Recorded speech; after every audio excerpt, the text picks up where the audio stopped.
بسم اللہ الرحمن الرحیم الصلاة والسلام علی رسولہ الکریم وعلی آلہ واصحابہ ومن تبعہم بإحسان الی یوم الدین اما بعد۔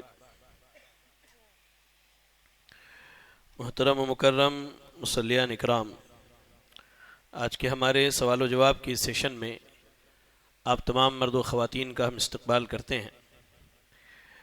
آج کا جو پہلا سوال ہے وہ یہ ہے کہ اگر کسی نے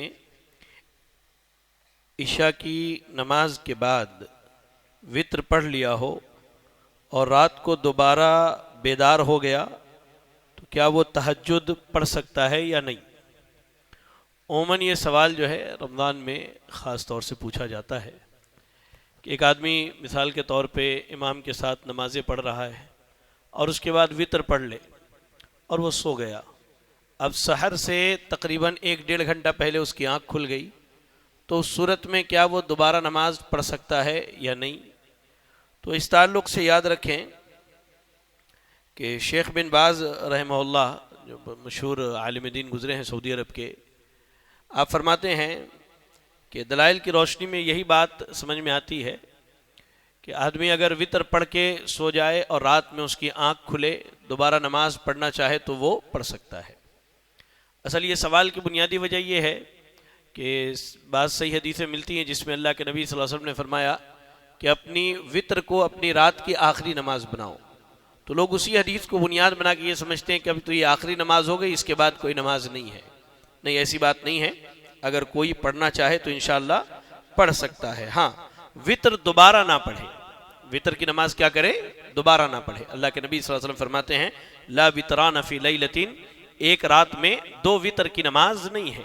تو آپ نے ایک مرتبہ وتر پڑھ لی، گھر گئے، آرام سے سو گئے، اب درمیان میں آنکھ کھل گئی، ارادہ ہے نماز پڑھنے کا تو آپ پڑھ سکتے ہیں انشاءاللہ، لیکن آپ کو دوبارہ وتر پڑھنے کی ضرورت نہیں ہے۔ چلے، پہلا سوال یہ ہے۔ دوسرا سوال بڑا اہم سوال ہے کہ اگر کسی نے وتر ادا نہیں کی اور تہجد میں بھی نہ اٹھ پایا تو وہ وتر کب پڑھے گا؟ اب امام کے ساتھ پڑھنا چاہا کہ چلو بھائی رات میں اٹھ کے پڑھیں گے، گھر گئے سوئے رہ گئے، پوری رات سوئے رہ گئے، سحر کا بھی وقت نکل گیا، اب آنکھ کھلی فجر کی اذان پر، تو اب وہ آدمی کیا کرے؟ یہ بڑا اہم سوال ہے، تو اس کے بارے میں یاد رکھیں۔ پہلی بات تو وتر کا وقت جان لیں۔ وتر کا وقت جو ہے وہ عشاء کی نماز کے بعد سے لے کر فجر کے طلوع ہونے تک ہے۔ فجر طلوع یعنی جب فجر کی ہمارے یہاں اذان ہوتی ہے، کیونکہ ہمارے یہاں فجر کی اذان جو ہے وہ اول وقت میں ہوتی ہے، صبح صادق میں، اور یہ اول وقت ہوتا ہے، ٹھیک ہے؟ تو جب فجر طلوع ہوتا ہے تو اذان ہوتی ہے، تو عشاء کی نماز کے بعد سے لے کر کے فجر کی اذان تک وتر کا وقت ہے۔ اب اس وقت میں جب چاہے آدمی پڑھ لے، کوئی حرج کی بات نہیں ہے۔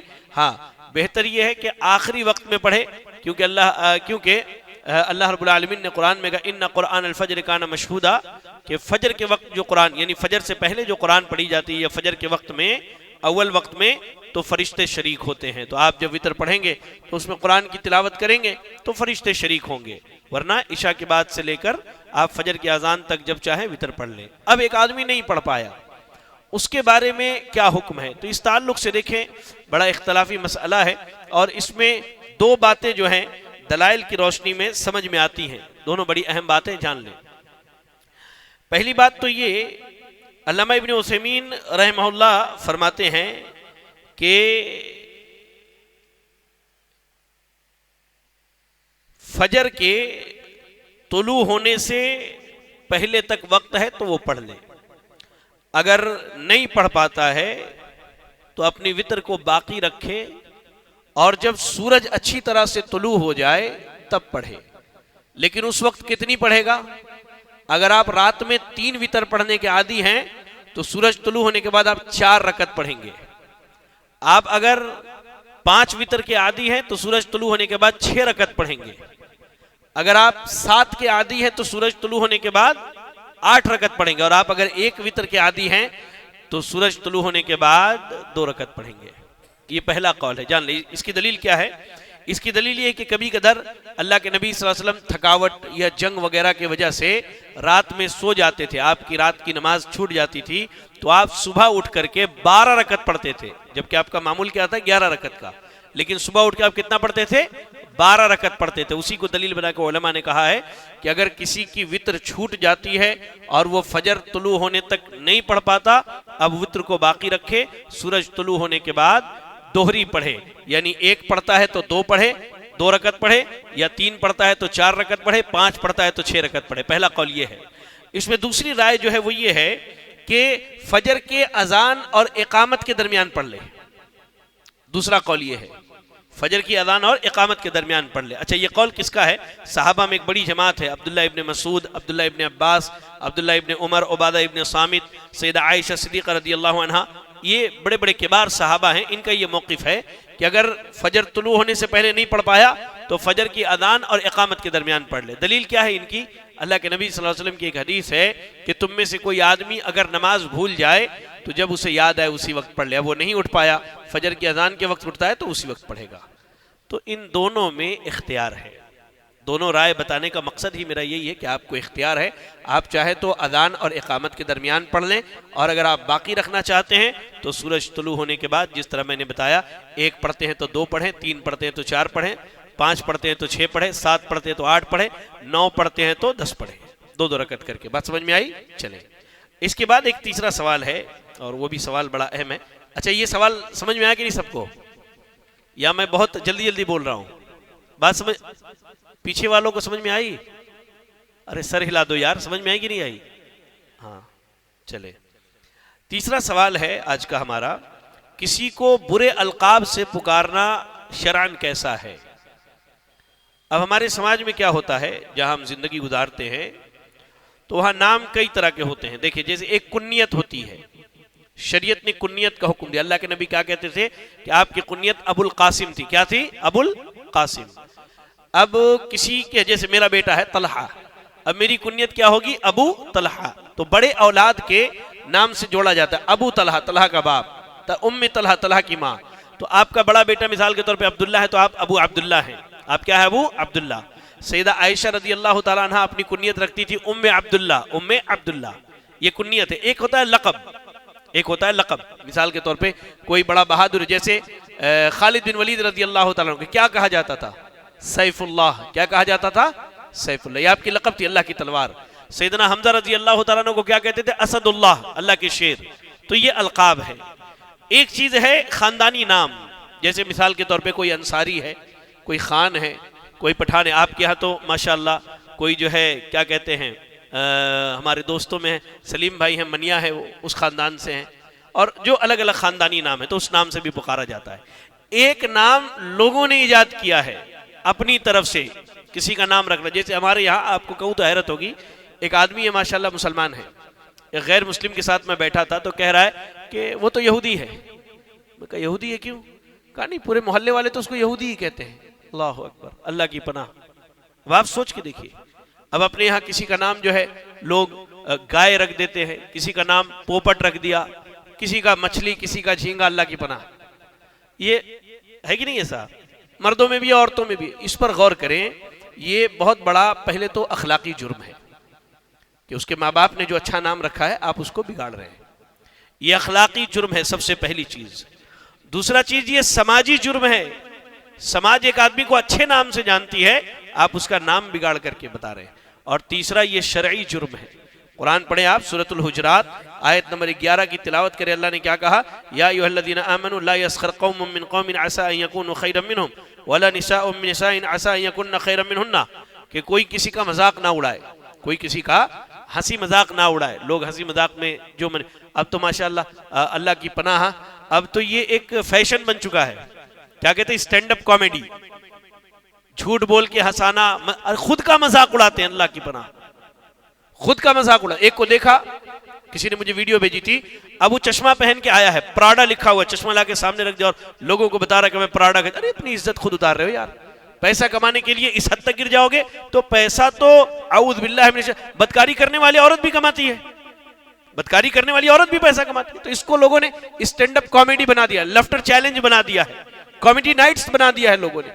اللہ کی پناہ. شریعت یہ کہتی ہے کہ کوئی قوم کسی قوم کا مذاق نہ اڑائے، ہو سکتا ہے وہ بہتر ہو. کوئی عورت کسی عورت کا مذاق نہ اڑائے، ہو سکتا ہے وہ عورت اس سے بہتر ہو. آپ کو لگ رہا ہے نا کہ یہ بیوقوف کی طرح گھوم رہا ہے، آپ کو کیا معلوم یہ اللہ تعالیٰ کے یہاں بہت اونچا مقام رکھتا ہو۔ آپ جسے گائے کہہ رہے ہیں، آپ جسے بیوقوف کہہ رہے ہیں، آپ جسے دیوانہ اور پاگل کہہ رہے ہیں، آپ جسے یہودی عیسائی اور جو نام دے رہے، آپ کو کیا معلوم کہ اللہ تعالیٰ کے یہاں اس کا مقام اتنا اونچا ہو کہ آپ پوری زندگی عبادت کر کے وہاں نہیں پہنچ پائے۔ عورتیں عورتوں کا مذاق اڑاتی ہیں، آپ کو نہیں معلوم؟ آپ کو نہیں معلوم کہ اس عورت کا مقام اس کی عبادت کی بنیاد پر، اس کی سچائی پاک دامنی کی بنیاد پر اللہ کے یہاں کتنا اونچا ہو سکتا ہے؟ تو کہا کہ کوئی کسی کا وَلَا تَلْمِزُوا أَنفُسَكُمْ، عیب نہ لگاؤ ایک دوسرے کو۔ ٹھیک ہے، کوئی کانا ہے اس کو آپ نے کانا بنایا، اللہ نے پیدا کیا ہے، اللہ نے پیدا کیا نا۔ کوئی لنگڑا ہے اسے اللہ نے پیدا کیا ہے، اب وہ اللہ کی مرضی، اللہ نے اسے کیوں کانا بنایا، کیوں لنگڑا بنایا؟ اب ہم عیب دیتے، ارے وہ لنگڑا، ارے وہ کانا، انا للہ و انا الیہ راجعون۔ اس کے بعد کہا وَلَا تَنَابَزُوا بِالْأَلْقَابِ، برے لقب سے نہ پکارو، برے لقب سے نہ پکارو۔ ایک تو اللہ نے سمجھ، اور یہ برا لقب دینا در حقیقت غیبت ہے۔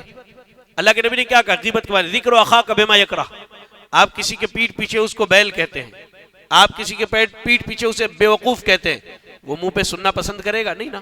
تو یہ غیبت ہے نا۔ غیبت، آپ اپنی کمائی ہوئی نیکیاں اس کو آسانی سے دے رہے ہیں، اپنی محنت کی عبادتیں اس کو دے رہے ہیں۔ کہا وَلَا تَنَابَزُوا بِالْأَلْقَابِ، برے لقب سے نہ پکارو، اس لیے کہ ایمان لانے کے بعد اس طرح کی جہالت کی باتیں جو ہے فسق و فجور ہے، اور جو توبہ نہ کرے، اگر کوئی کسی کو بلاتا ہے پکارتا ہے توبہ کر لیجئے، توبہ کر لیجئے۔ اللہ نے کہا وَمَن لَمْ يَتُبْ، اور جو توبہ نہ کرے فَأُولَٰئِكَ هُمُ الظَّالِمُونَ، قیامت کے دن یہ ظالموں کے صف میں کھڑے ہوں گے۔ یہ دنیا میں ظالم ہی ہیں، قیامت کے دن یہ ظالموں کے صف میں کھڑے ہوں گے۔ تو سماج میں جو لوگ زندگی گزارتے ہیں وہ محترم ہے۔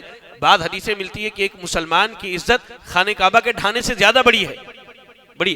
آپ اس کی عزت اتار رہے ہیں نا، آپ اس کی عزت اتار رہے ہیں، اسے برے القاب سے پکار کر کے، برا نام دے کر کے، اس کا نام خراب کر کے۔ اللہ تعالیٰ نے اس سے منع کیا ہے۔